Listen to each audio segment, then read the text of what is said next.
beside BIM network.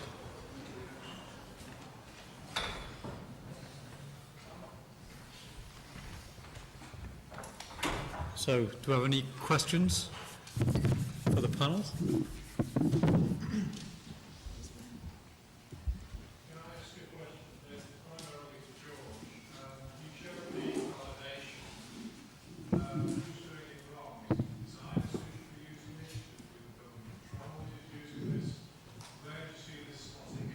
Do you mean who actually does the validation process? Yes. I think there's a second part of the process. I think really you as a consultant are responsible for making sure the information that you send out is valid. I'd say that there's a responsibility for the lead consultant, so it might be the architect. I think the lead consultant should have some sort of responsibility to make sure that there's a coordinated design, just as he did already, but I mean, it's just taking it a step further.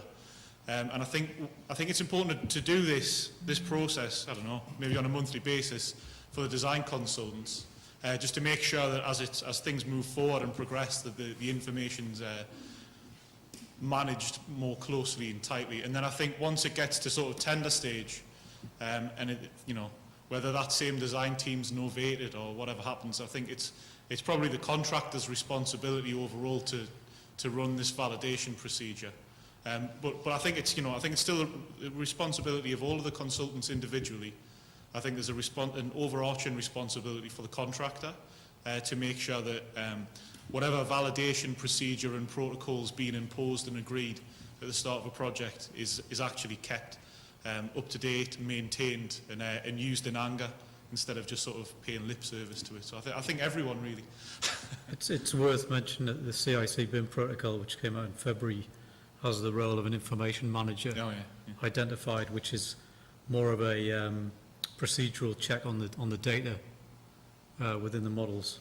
And interestingly, it recommends that role is assumed by the lead consultant, although some contractors are regarding it as their territory. So that is a third party rather than a member of the design team. That's true. I mean, yeah, in some instances, clients are turning to other consultants as well for sort of third-party checks and reviews, a bit of a sanity check on the model, you know, making sure everything's being done accordingly with what's been agreed in the BIM execution plan. I think does that cover it? Well, to be honest, the question I was asking is, should building control be using these approaches? It's an interesting one. Do you mean in terms of, does this pass building regs or not? Yeah. Shouldn't be building control and using the latest technology to assist in the processes that they're doing? I think there's, Yes. Well, I know Singapore are doing it. Singapore have basically got this situation where you can pass your IFC model digitally through to building control and they'll give you an instant thumbs up or thumbs down. My view on that is that I don't really think the industry's ready for that to work properly. I don't think that's going to work properly at the moment because there are that many different standards and protocols for the way things are modelled, and because although it's open source, all of the BIM authoring tools inherently export IFC data in slightly different ways. So I think it is something which should be done going forward, obviously due to efficiencies and things like that. In the trials that they did, they were able to give a result in minutes or an hour instead of 3 weeks or whatever. But it all depends on the structure of information within the models and the way that things are authored and categorized, the stuff I was talking about before.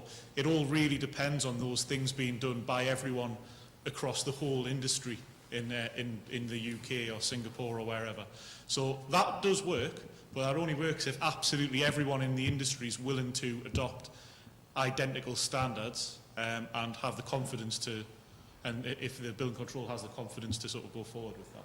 Can I just quickly add? The technical director from Scott Brownrigg is chairing a group called BIMforFREE, which met for the first time about a month ago. So if anybody has a burning interest in building control, Scott Brownrigg, that's the company to have a chat with, or go to the BIM task group website and they'll put you in touch with them. Any other questions? I've got one for Casey. You because you mentioned SketchUp, and in a way, I'm an architect, I run a very small practice, and in a way, my aim with using BIM would be to eliminate SketchUp, because actually the amount of information that you can encapsulate in there is very limited. But I also heard that they want to get into BIM. Can you tell me whether there is a place for it, in your view, in professional projects or not? Yes, there is. And what that would be? We predominantly use SketchUp as a post-production tool. So whatever we produce will be within Rhino, within Dasari, within Revit, or microstation products in our infrastructure teams. So we'll use that data, we'll create the data-driven model in those proper BIMforFREE tools.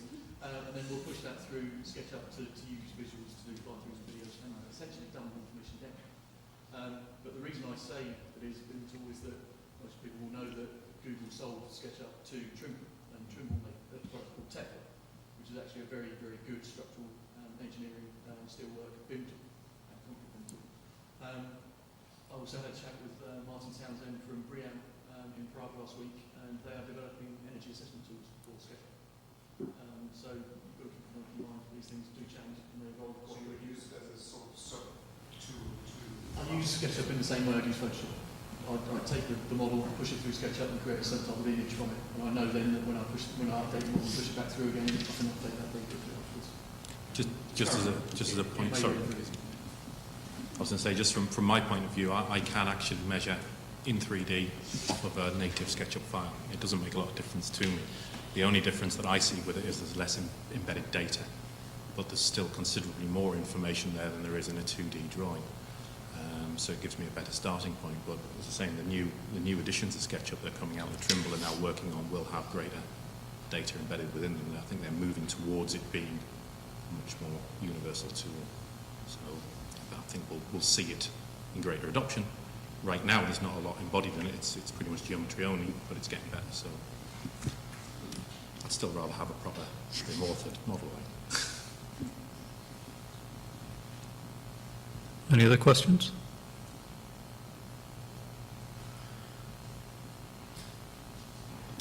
I just wondered, in order to achieve level 3 thing and for BIM to be successful, what percentage do you attribute to that working as a software development or working because people work together and collaborate? I just wondered if you did both in your opinion, and also what you think. Is this the point where as a QS I just apply the 80-20 rule blindly? I would, and I will. I'd say it's actually 80% collaboration, 20% software, to be honest. The software is irrelevant. Effectively, and this is something me and George discussed at length, I actually see level 3 as being an excuse for everybody to sit in their offices and not collaborate and effectively send crap up to the internet. What I'd actually prefer to see is proper interdisciplinary collaboration where we all get to sit in a room and look at the same model at the same time and work in the same space. You can't replace that with a virtual space, so that's kind of my opinion. And I think a lot of the level 2 processes we have in the moment will be more effective than a cloud-based level 3 solution, simply because 90% is actually being able to talk to someone and understand what the hell's going on. I think I'd probably echo that as well. I mean, the thing that's stopping us getting to level 3 is the sociology of the construction industry. We're not naturally wanting to communicate and collaborate in the way we do. But technology is a barrier to getting it. And as and when that happens, hopefully level 2 will be commonplace and people will be slightly more useful. I say this is slightly tongue in cheek, but at Arab Associates we technically have that level 3 environment, just the technology is not allowing us to share that with everyone else. We are all multidisciplinary, working on effectively the same model of the project this morning. But we can't invite a QS to view it through his iPad or something like that, which is where real level 3 should be, which should be a single source of information. I don't mean a single model, but connected information being accessed from all over the world by different people. Can I jump in on? I think the collaboration from the people point is actually ahead of the technology at the moment, because technology at the moment is still very dependent on file transfer, and what we really want is data transfer, and we want that to be on push and pull when you want it, to run where you want it. At the moment the technology isn't quite there. Autodesk just released an updated product called Autodesk 360 Glue, which is their cloud-based solution for integrating model data and sharing model data. products being renewed, but still don't have access to what's called the API, which is the key to access data and share and collaborate with that data. So even Autodesk, I would say, has still got a little way to go. So I'd say the technologies, you know, we're waiting.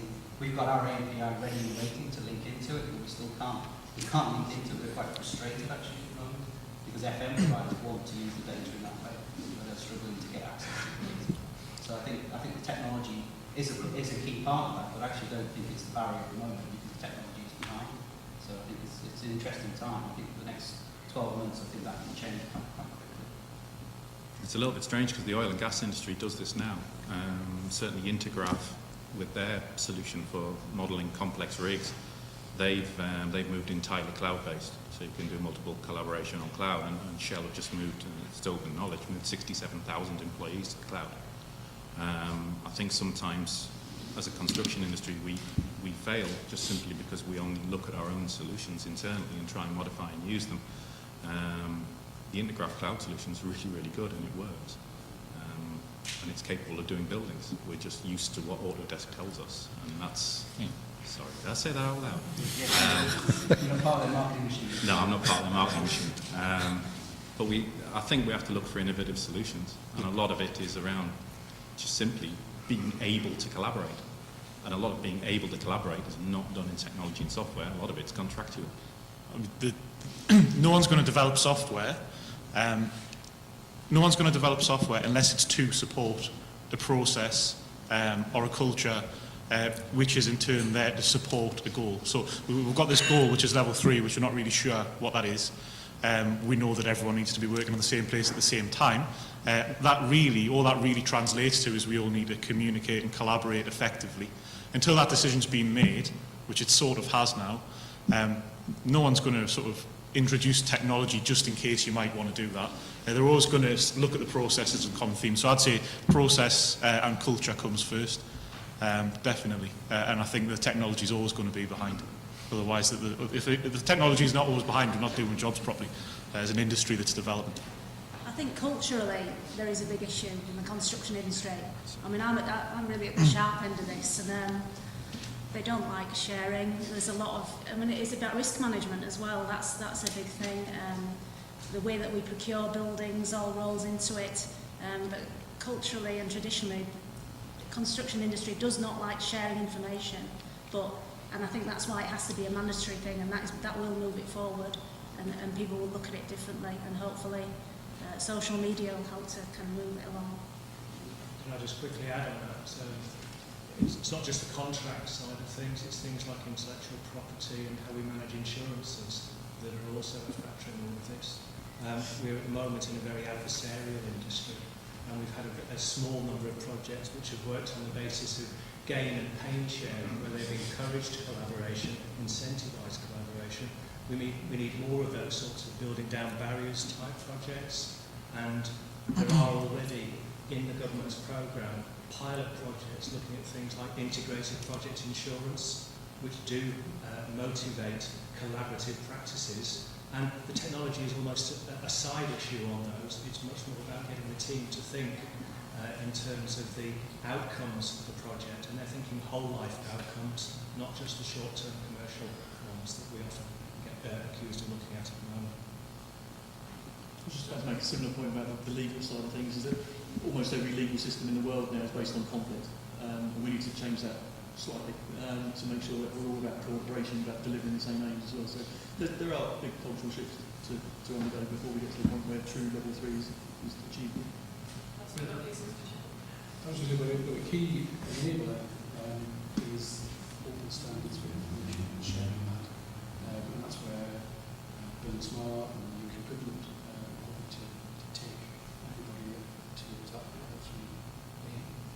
That involves investment in technology, but level 3 success is not about the technology, it's about open sharing information. Collaboration comes as a result of that. I think just a pitch in the same vein. On the McLeamy curve, that bump, I don't know if you remember Casey's diagram, there's a bump prior to an much earlier stage of the project. That's often misinterpreted as more design effort up front. It's actually it's just more coordination up front, I think. It's not necessarily more work. And I haven't heard so much of this recently, but a year ago you were hearing a lot of talk about there's more effort up front, therefore I want more fees up front, but I don't think that stacks up. It's more about coordinated working up front, really.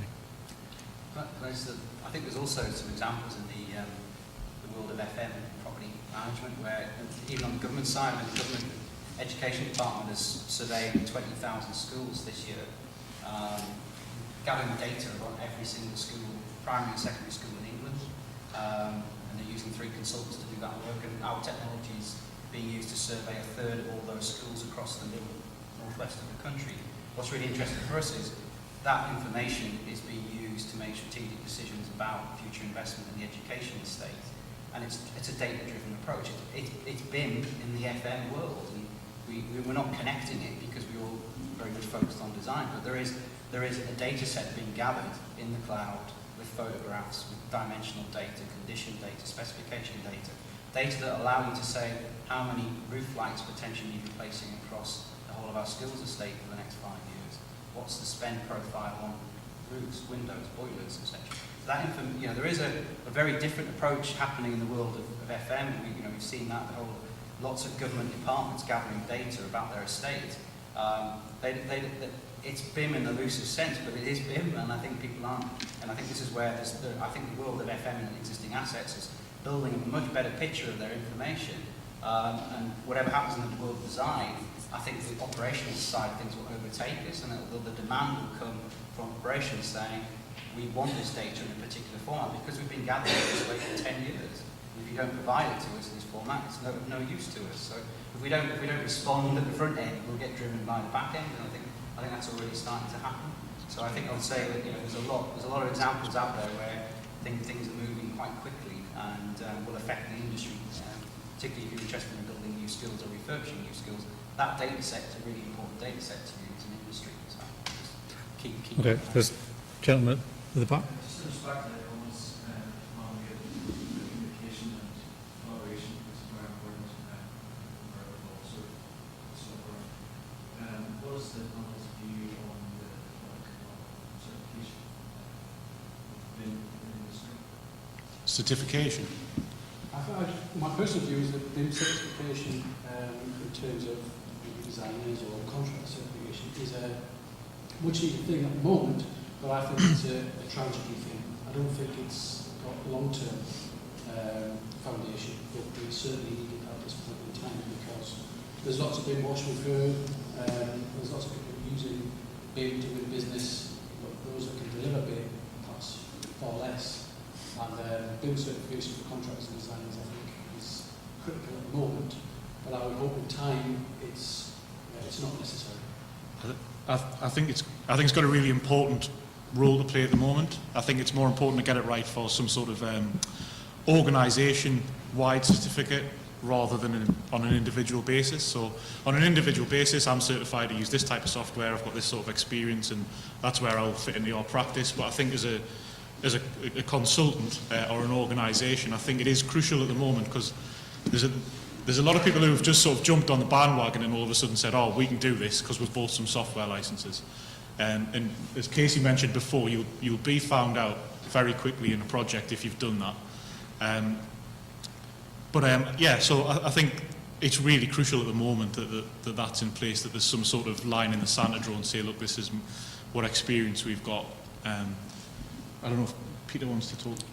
There's a PAS 91 which has come out recently, has got, it seems to be looking into PAS 1192, which was mentioned several occasions, as the recognised roadmap for BIM, demonstration of BIM competence. And PAS 91 is for contractor pre-qualification for government projects, I think. So it's very much looking for an organisation to follow procedures which are in accordance with PAS 1192. So I think something like that is required because the difference between working in this way and working with traditional CAD tools within a conventional QA system is there is much more rigorous process required up front, and you need something to demonstrate you've got that in place, I think. There's a term in psychology which I always use called Kruger's Dunhill syndrome. It's where you know a little bit, but you don't know enough to realise how little you know, if that makes any sense. So they'll buy the software and it's like, right, you know, we'll have a quick look, yes we do that, yes we do that, yes we do that, but actually you're just using a BIM tool as a drafting tool, and it's all these peripheral, well, integral processes that mean that you're really doing BIM. So there's a lot of people pick it up and say, right, we're doing BIM, we can do it now, we'll go away. And it's not because they're deliberately trying to pull the wool over people's eyes. It's just because they've been told by a software vendor that if you buy this software, that you're now doing BIM. Or they've been told by someone who's, you know, came around to do a course or whatever. So I think they're really important at the moment. But as Ian said, I think as industry progresses, I don't think you should really need a certificate. I don't think now that you'll need a certificate to show someone that you can use CAD. So I feel like in 5-10 years' time, when everyone's on board, I don't feel like you should need a certificate to say, you know, there'll just be an ISO for it, probably. I think education's catching up as well. The majority of the university courses are now rapidly dropping CAD off and are now putting BIM training across their, or BIM education across their courses. So, again, in the next 5 to 10 years, you've got to bear in mind that certification is important for those who need to be certified. It's less important when everybody's in the same place. You don't really need to hold up a ticket to say you can do something that everybody can do. So it is something that's, as George and Casey said, it's something that's important in the now. Probably less important in 5 to 10 years' time, as more people have a better awareness and understand the underlying processes, tools and systems. Because you don't necessarily have to have a BIM ticket for a particular piece of software. You just have to know what they all generally do to be able to understand the process. And just to reinforce what George says, we can tell the difference when somebody's using it as a drafting tool and when somebody's using it as an actual modelling tool, because you can tell when you do the takeoff, because it will look like a right hot mess if they're using it as drafting tools. And the key determinant for me is the information you're sending out fit for its purpose, not fit extract a 2D drawing from. And this is the difference, this is the step change in the industry we're seeing now. And I think some sort of QA certification might need to come around that. Just to add to that, I know that the RICS are developing BIM coordination, BIM project management qualification or certification. Picked up that recently, and they are saying that's going to be open to any profession. Obviously, that's the RICS responding to concerns about professional indemnity and risks associated with professional practice. So the RICS are looking at it. Whether it's the right move forward is open to discussion, but obviously the professional institutions are all keen to benefit from this journey as well. So I would expect there will be certifications appearing in the market quite soon. I would just obviously pick the right one. I think we've talked a lot about sort of Hollywood BIM, BIM wash and all that sort of thing. Bear in mind that every professional body at the moment is trying to present itself as the alpha professional. So they'll all have a course, they'll all have a certification. Reality is it just needs to be, the model just needs to be right for its purpose. And that's not necessarily something you need a ticket for. I think, as we're all probably aware, the industry currently in the BIM sector is quite immature.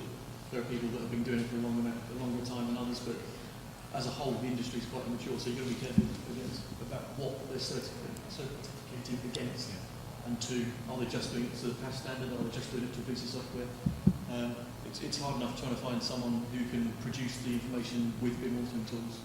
Autodesk do a Revit certification, you can quite easily get 100% in that. It doesn't necessarily mean you're very good at it. We've had problems with that in the past. And on the education side, I think probably all of us are involved with one university at some point, particularly now, trying to, with universities approaching us asking what they should put on the agenda, what they should and shouldn't include, and they're all coming at it from a software point of view up until now, and gradually turning around to think about the processes and the technology rather than just a piece of software. It's quite a naive industry in that respect. I think that's what the huge change is, the fact that you know, if you're not a textual technologist, I don't know what all the other institutions are doing, but I know at Northumbria you get hit with BIM in your first semester, and it's not Revit, it's BIM. It's, you know, there's a full holistic process of BIM that all the students have to learn about. On, you know, I've taught for design management, project management, you know, all sorts, and you're getting very, very young professionals who are coming out have got huge potential for, because they just think this way, they're just working this way, and And you know, that's, if you look at as well at the salary survey, that's a sort of a direct correlation with the salary survey. Something I've noticed for the last few years. You've got there's a BIM technologist or a BIM technician, and an architectural technologist, and the architectural technologist role has pretty much stayed the same, and a BIM technologist role has got higher and higher and higher over the last few years. And then last year, in the survey, for the first time, the BIM technologist average salary stayed the same. And the architectural technologist salary slightly decreased, very slightly decreased. So I think that's a tipping point. So I think the tipping point in industry and young professionals was probably last year. So going forward, I don't think there's any excuse or any reason why people shouldn't be working in this way, or at least trying to adopt it.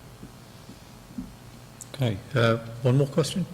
Yeah, just touch on interoperability and data transfer of work. Talk quite a lot about IFC. I've seen quite a few work flagging going on, negative tools from IFC, sort of presentation of Intro Live that shows an issue with IFC for true state. Do we think, I think it's the way to go, but what do we have to, buy an alternative? There isn't really an alternative that I can think of. Maybe others that can.